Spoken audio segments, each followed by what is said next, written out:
Hi, everybody. Thanks, Martin. I'm James Dreiss. I'm with the nonprofit organization GlobalVote.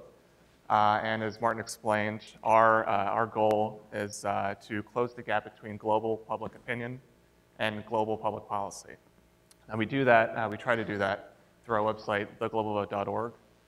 Internet users come to the website and they can vote and make their opinions known on major international issues. Okay, so I'm going to talk more about GlobalVote later. But right now, I want to get to today's big question, which is how can global public opinion influence public policy on an international level, okay? So it implies that there is a disconnect between these two things, and I think that there is. If you just take a sample survey of really any section of world population, most people would agree that long-standing intractable international issues, genocide in Darfur, climate change, conflict between Israel and Palestine, they all want to see these issues solved, right?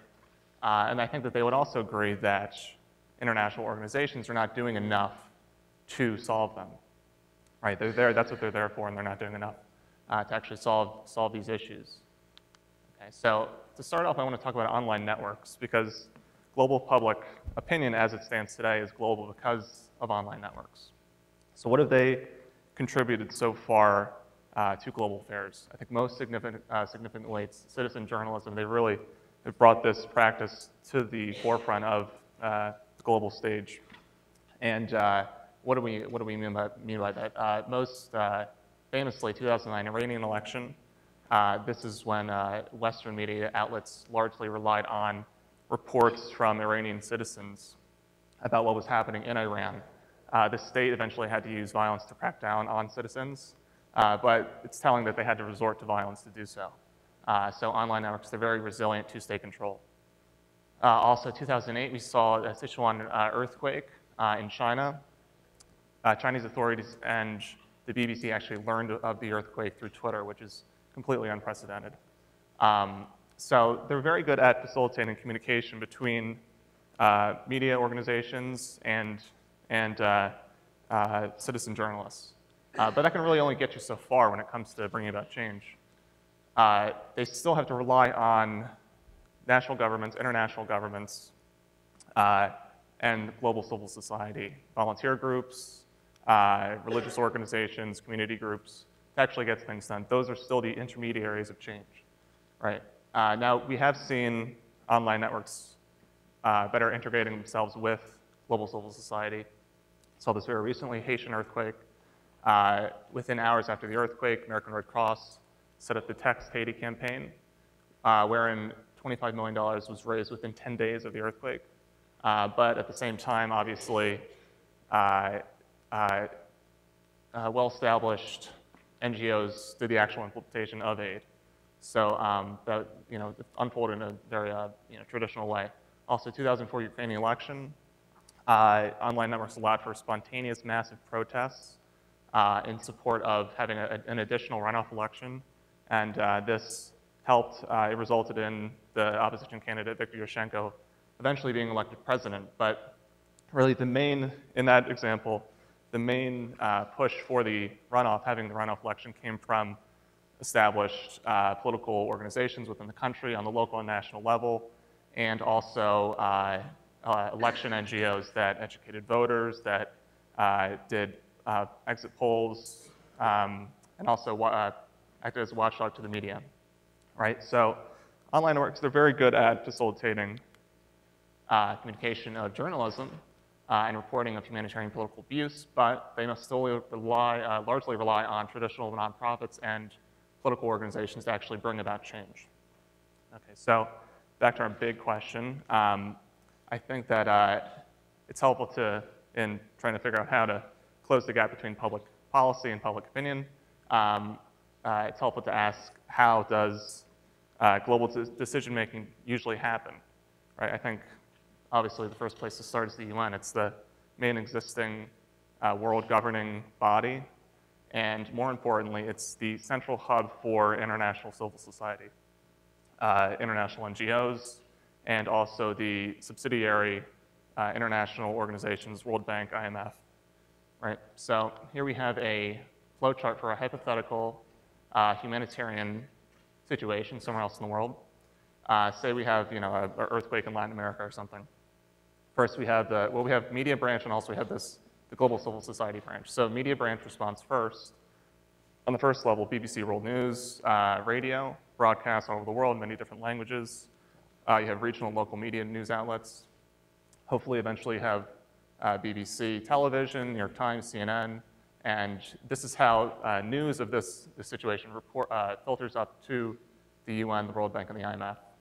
On the other side, you have the global civil society. You have regional nonprofits and aid groups.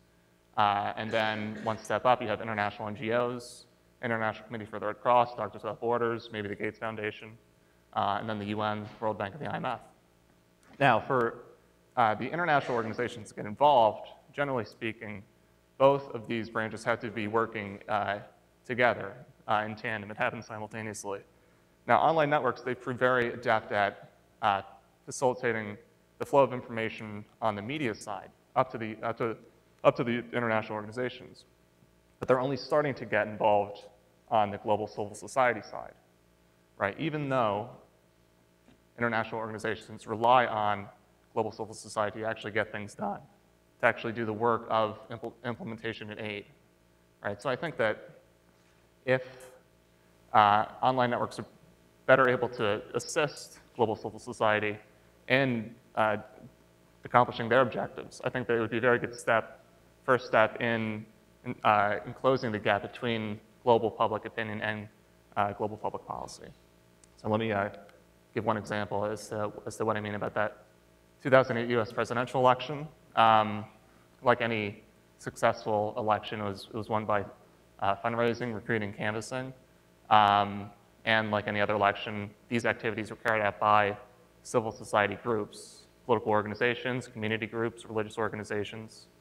But in 2008, online networks greatly facilitated them in carrying out these activities. And in doing so, internet users have become a much greater part of the democratic process. For the first time ever, you have bloggers considered to be part of the mainstream media. You have grassroots political organizations, protest movements being created almost exclusively online, in this case, in support of the opposition party. Right? So I think if you can do the same thing on the global level, you can help bring internet users into the fold of the global decision-making process, right? So, on to GlobalVote. What have we been doing to make global public opinion a priority? Well, like I explained before, interested internet users can come to the website and vote on international issues. Recent votes include, should the UN increase its troop presence in Eastern DR Congo? Should the European Union bail out Greece of its financial crisis? Right, so ultimately what we want to do is pass the data that we collect and the votes that we collect onto global decision makers. And that's easier said than done, right?